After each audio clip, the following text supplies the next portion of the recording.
लाडकी बहीण योजनेबद्दल एक महत्वाची अपडेट समोर येते। राज्य सरकारने लाडकी बहीण योजनेच्या ई-केवायसी बाबत एक मोठा निर्णय घेतलाय। योजनेची ई-केवायसी करताना चूक केलेल्या महिलांना आता मोठा दिलासा मिळतोय। राज्यात लाडकी बहीण योजनेच्या लाभार्थ्यांची अंगणवाडी सेविकांमार्फत प्रत्यक्ष पडताळणी करण्याच्या सूचना दिल्या गेल्यात। मंत्री अदिती तटकरे यांनी याबाबत सोशल मीडियावर पोस्ट शेअर करत याबद्दलची माहिती दिली आहे। दरम्यान गेल्या काही दिवसांपासून लाडक्या बहिणींना चिंता लागून होती की त्यांचे पैसे अजूनही त्यांना मिळाले नाहीत, त्यांचा हप्ता त्यांना मिळाला नाहीत आणि त्याबद्दल आता एक मोठी बातमी समोर येते। मुख्यमंत्री माझी लाडकी बहीण योजनेचे पैसे काही लाभार्थी महिलांना मिळणं बंद झालंय। त्यामुळे काही महिन्यांपासून काही महिलांना महिन्याचे 1500 रुपये मिळणं बंद झालं आहे। कारण सरकारने लाभार्थी महिलांना ई-केवायसी करण्याची मुदत दिली होती। सरकारने दिलेली मुदत संपली आहे, तर काहींनी ई-केवायसी करताना चूक केली, त्यामुळे त्या महिलांना लाभ मिळत नाहीये। काही महिला योजनेचे पैसे मिळत नसल्यामुळे वारंवार बँकेमध्ये फेऱ्या देखील मारतात। त्यामुळे आता राज्य सरकारने एक मोठं पाऊल उचललंय। महाराष्ट्र सरकारचे मुख्यमंत्री माझी लाडकी बहीण योजना ही राज्यातील महिलांसाठी एक अत्यंत महत्त्वाची आणि लोकप्रिय योजना या ठिकाणी ठरलेली आहे। या योजनेअंतर्गत पात्र महिलांना दर महिन्याला 1,500 रुपयांचे आर्थिक सहाय्य याच्या माध्यमातून दिले जाते।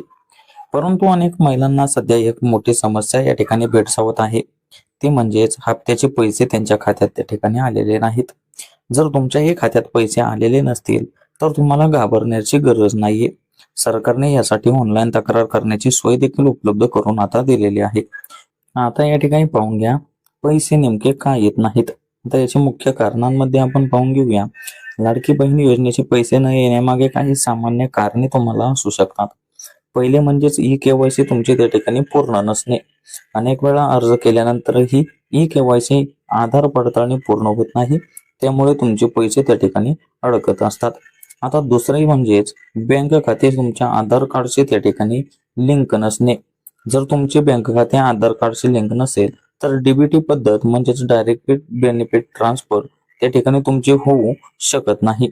आता तिसऱ्यामध्येच तुम्ही आता पाहून घ्या अर्जातील तुमची माहिती त्या ठिकाणी चुकीची असणे, नावातील स्पेलिंगची तुमची चूक असणे, चुकीचा खाते क्रमांक असणे आणि IFSC कोड देखील तुमचा त्या ठिकाणी चुकीचा असणे, यामुळे देखील तुमचे पैसे त्या ठिकाणी येत नाहीत।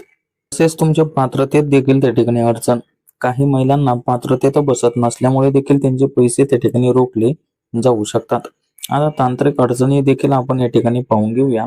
आता सरकारी पोर्टलवर तांत्रिक समस्या किंवा सर्व्हर इश्यूमुळे देखील तुमचे पेमेंट त्या ठिकाणी तुम्हाला उशिरा येऊ शकते। आता या ठिकाणी पुढेच पाहून घेऊया ऑनलाईन तक्रार नेमकी तुम्ही का करायची।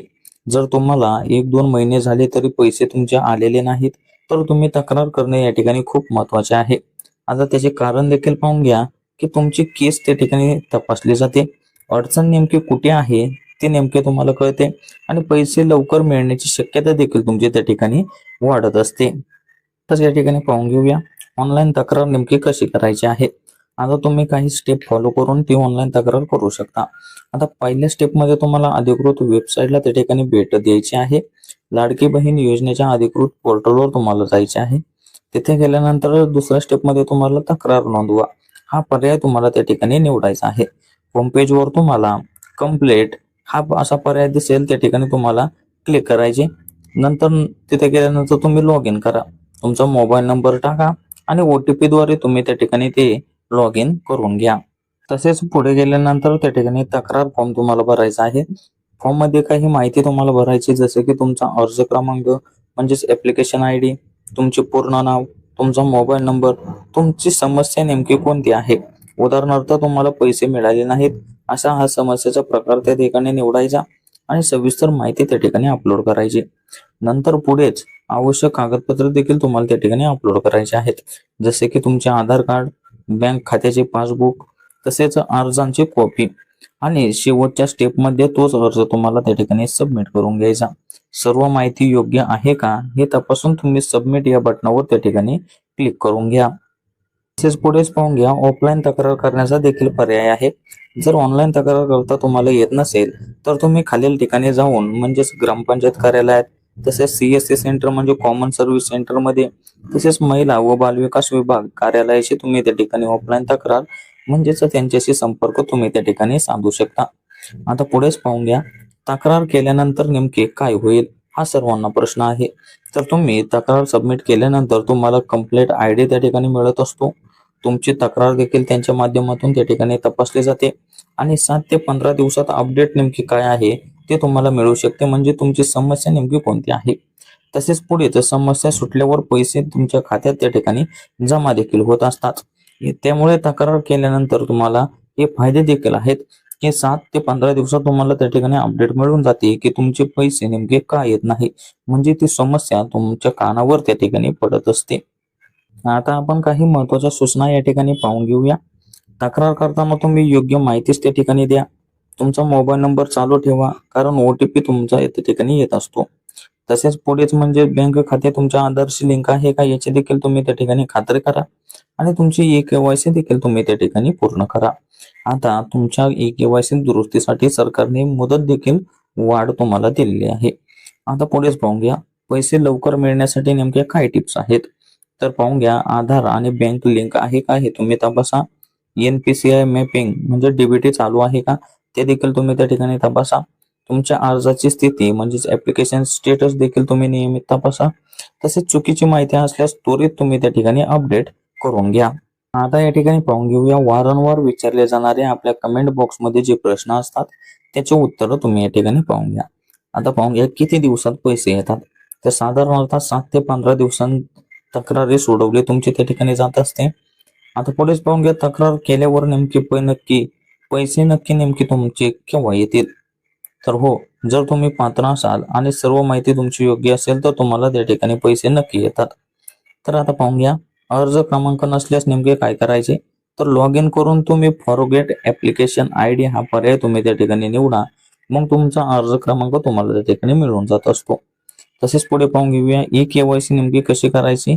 तर CSC किंवा ऑनलाईन पोर्टलवर जाऊन तुम्ही ते eKYC तुम्ही त्या ठिकाणी पूर्ण करू शकता. काही लाडकी बहीण योजनेचे रजिस्ट्रेशन फॉर्म्स जे आलेले होते ते साधारणपणे 2,63,83,589 इतके फॉर्म्स होते आणि यापैकी साधारणपणे 2,43,82,936 इतके फॉर्म्स हे विभागाने ग्राह्य धरले.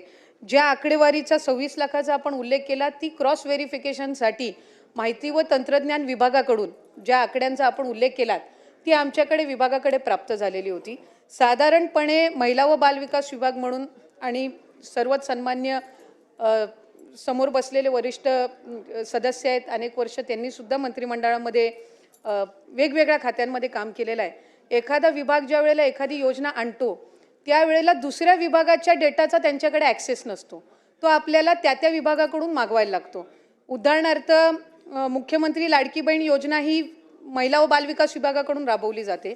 नमो शेतकरी योजनेचे जे लाभार्थी आहेत यांचा लाभाचा डेटा जो आहे तो कृषी विभागाकडे असतो.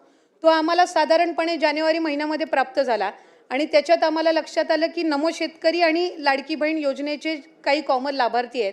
मग त्याच्यामध्ये त्यांना 1000 नमो शेतकरीचा लाभ मिळतो आणि वर्षे 500 जे आहेत ते लाडकी बहीण योजनेतनं मिळतात.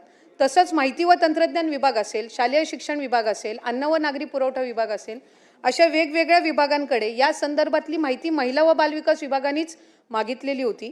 त्यानुसार माहिती व तंत्रज्ञान विभागाने साधारणपणे 26 लाखाचा डेटा दिला, जो आपण या ठिकाणी आत्ता सभागृहासमोर मांडला. या डेटाचं आम्ही पूर्णपणाने क्रॉस व्हेरिफिकेशन केलं. क्रॉस व्हेरिफिकेशन करत असताना साधारणपणे त्या 26 लाखापैकी 4 लाखापर्यंतच डेटा असा होता की ज्याला रिवाईज स्क्रुटिनीची गरज होती.